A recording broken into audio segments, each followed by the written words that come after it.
Hi there, my name's Joanna Joy, and I'm a shamanic practitioner and teacher of shamanism and shamanic healing techniques. And so today I'm going to talk to you in this video about the shamanic healing technique of shamanic extraction. So, shamanic extraction is the process of taking out anything that shouldn't be in the energy field, okay? And we would refer to anything that should not be in the energy field as an intrusion. Sometimes it's called a shamanic intrusion. So this is any kind of energy that is not of the person that you're working on, right? So let's take me as an example, right? If there's something in my energy field that's not part of my own soul force, that's an intrusion. And there are all sorts of different things that are classed as shamanic intrusions, and all sorts of different things that we take out of people's energy fields that shouldn't be there. Really, the kind of the basis, the fundamental basis of shamanic healing is to take out what shouldn't be there and put in what should be there. Okay, so we want to take out any kind of shamanic intrusions that should not be there, that are energies that are not of the person that you're working on, and what you want to put in to fill those spaces and to bring health and vitality to the person who's being worked on is life force energy, which we refer to as power in shamanic work, and soul force energy. So this is the person's own soul force, which may have been lost through experiences of trauma, injury, violence, things like that, grief as well. You can find out more about those two things in the video on power retrieval and soul retrieval within this video series. But it's useful for us to understand that there is this kind of balancing process that we work with within shamanic healing to take out anything that shouldn't be there and to put in life force and soul force, which should be there. That's the fundamental basis of all shamanic healing, really. And so let's talk about what shouldn't be there. Let's talk about what kind of energies would constitute shamanic intrusions. So the most basic form of shamanic intrusion, energetic intrusion, are thought forms. So these are energy forms that are created by humans, okay, and non-humans as well. There are many beings in this universe, and not all of them are human, but they do have souls, right? So these are, let's call them soul-created energy thought forms, okay? So if you, for example, sit here thinking to yourself in your head over and over and over again, oh, my bum looks big in this, right? Or I'm stupid, or nobody loves me, right? These are very classic, or I'm not good enough. Okay, these are very, very classic thought forms. If you say that often enough to yourself, you're going to create an energy that is the thought form of nobody loves me, or I'm not good enough, or my bum looks big in this, right?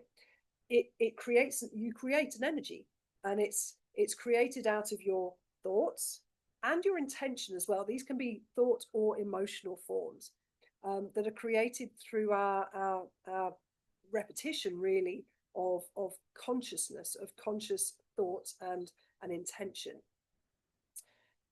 So these thought forms, we'll call them thought forms for short, they don't have their own soul, okay? And this is a very important distinction to make between different types of intrusion, energetic intrusion. You have soul-based intrusions and non-soul-based intrusions, okay? So a non-soul-based intrusion would be a thought form or an emotional form. These are thoughts created by soul-based beings, human and non-human. But there are other types of non-soul-based energetic intrusions as well. There are things like energetic implants, which are intentionally created energy forms that are then inserted or implanted into the human energy field. Now, there can be different reasons for this.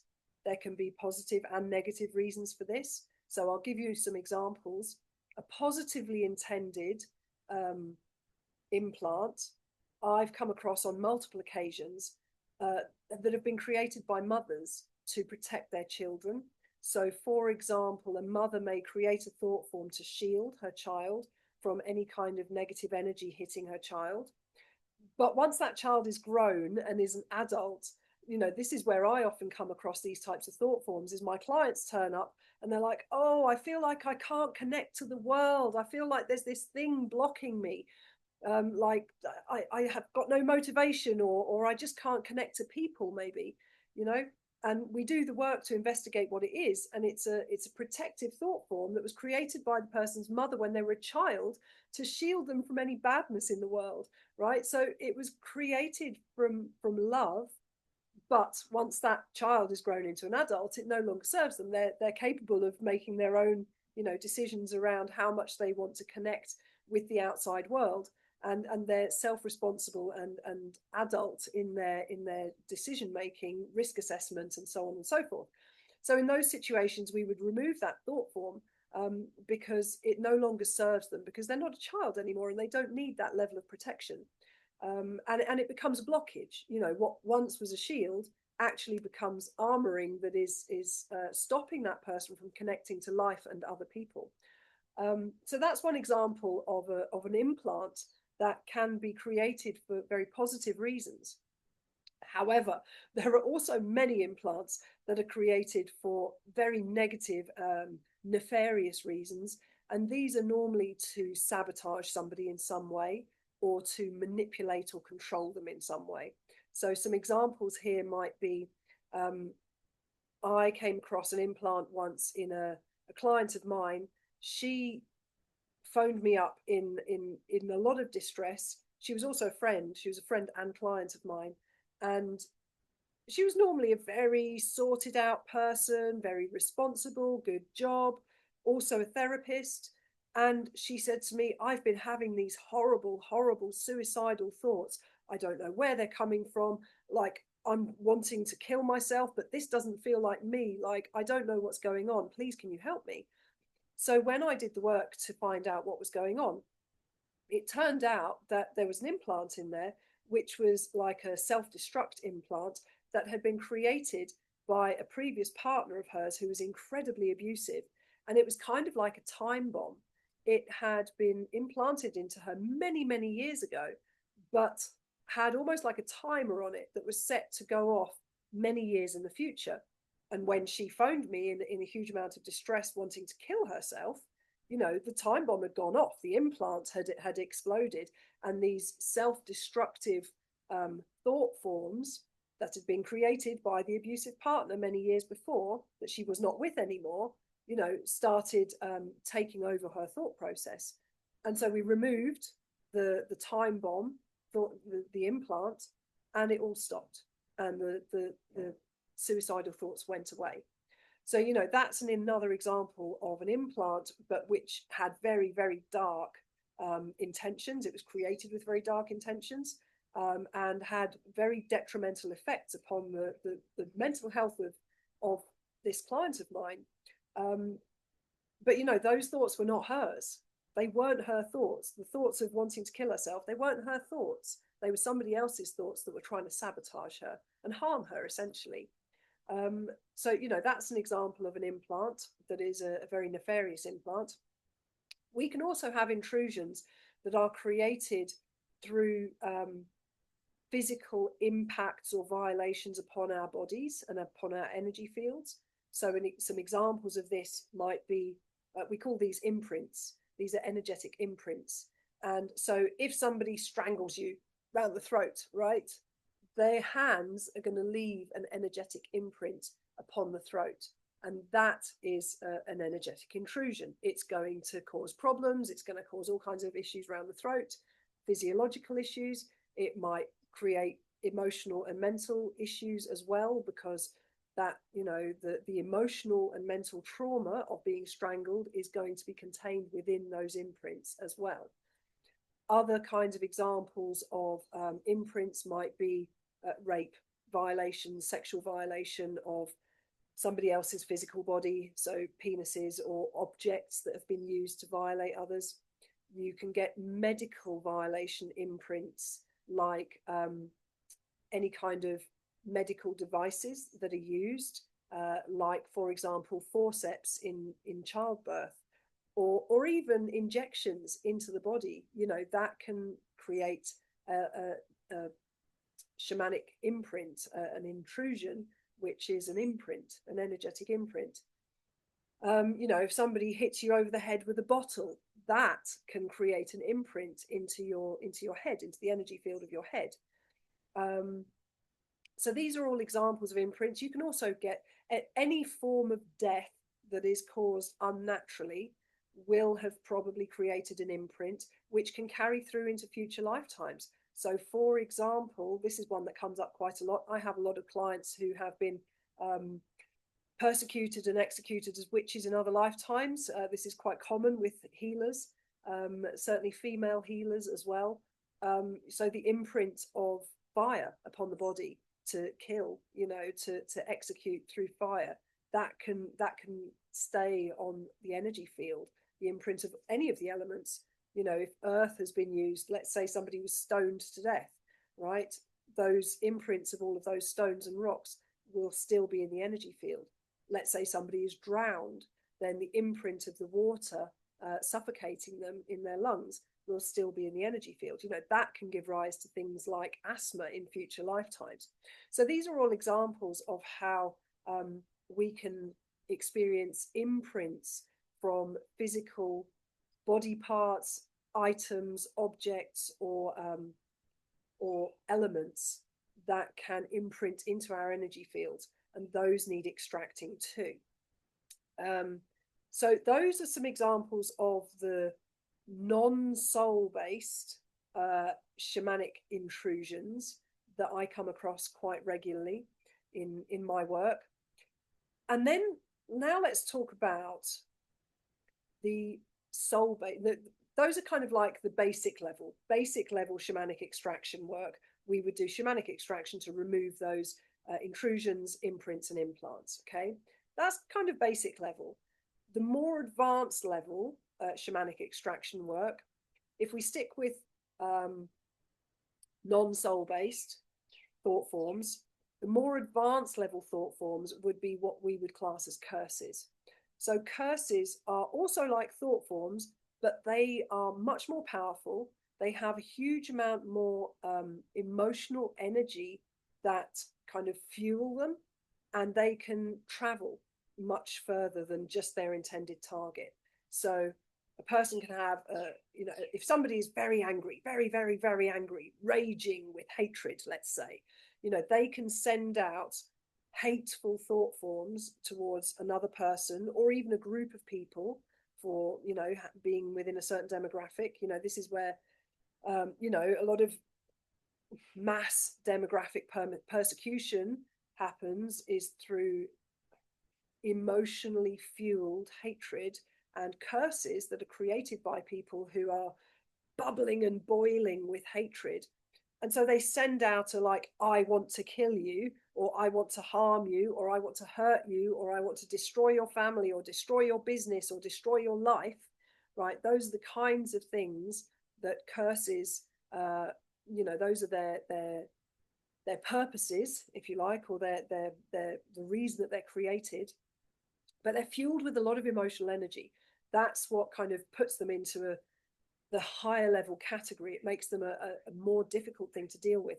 And because they've got all of this emotional energy fueling them, very often they travel beyond their intended target. So they can travel through families, they can travel down family lines, they can travel down through karmic lines, so they can travel with people through multiple lifetimes. And they can also travel out through demographics of people. So let's say, a group of people wanted to kill another group of people, that happens all the time in warfare, doesn't it? Then they can create the group A, the persecutors, let's call them, the oppressors, will create all these thought forms within their indoctrination and propaganda within their culture. And all of these many, many people will start creating curses against the intended targets, who are the persecuted ones. And all of that negative emotional energy and thought forms create mass curses that spread out through an entire demographic of people. So, some very classically targeted demographics of people would be women, Black people, Jewish people, anybody that has had hatred thrown at them because they belong to a group of people, that it's not just individual hatred, it's mass hatred towards an entire group. This is the kind of more advanced level shamanic extraction that we would be doing to remove curses from people. But again, a curse is a thought form. It's just a much more powerful thought form that has a lot more energy behind it that's propelling it. And then we move on to shamanic extraction, which is of soul-based beings, right? And this actually has another term to it. It's actually, we would class this as shamanic depossession, because when we are removing other souls from people's energy fields, what's happening there is actually possession. It's soul possession. And so there's going to be another video on this further down the line, also on Curse-Unravelling. So you can check out those two videos for the more advanced levels of shamanic extraction relating to Curse-Unravelling and depossession. But depossession is where we're taking out the souls of other beings from the energy field of our clients. So, those are both more advanced level shamanic practice techniques, shamanic healing techniques. But it's also classed as shamanic extraction, because we're still taking out what shouldn't be there. So it comes under that definition, but there's kind of like basic shamanic extraction and then advanced shamanic extraction, which is Curse-Unravelling and depossession. So, that kind of gives you in a nutshell some idea of, what we're working to take out of people's energy fields, the things that shouldn't be there, the things that will, if left there, become harmful to people on physical, emotional, mental, or spiritual levels. All of these types of energies can be incredibly destructive, detrimental, harmful, and some of them can sit in the energy field for a long time, either waiting to be activated, or they can kind of erode the person's health and well-being over a long period of time.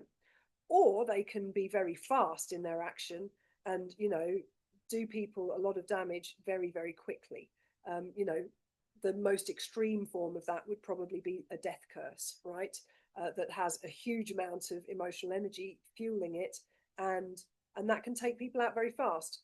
I remember there was a woman in British kind of popular culture. She was on the Big Brother TV show.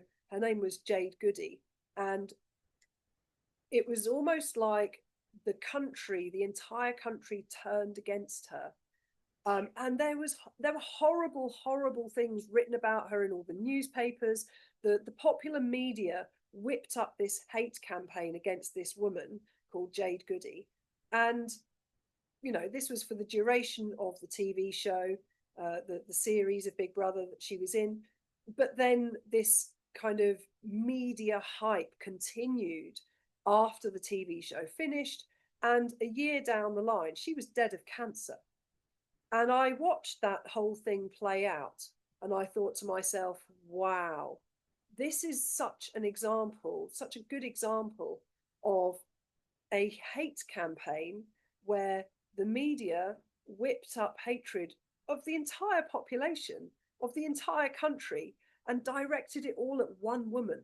And she was a mother, she had children, and within a year she was dead from cancer. That's the kind of level of damage and very dark, very dark energetic intending that, I'm sure all of those people who are sitting there slagging her off and slating her, oh, isn't she horrible, oh, she's this, she's that, they don't realize that they're participating in a massive black magic ritual, because that's what's actually going on, that is intended to, harm this woman who ends up dead.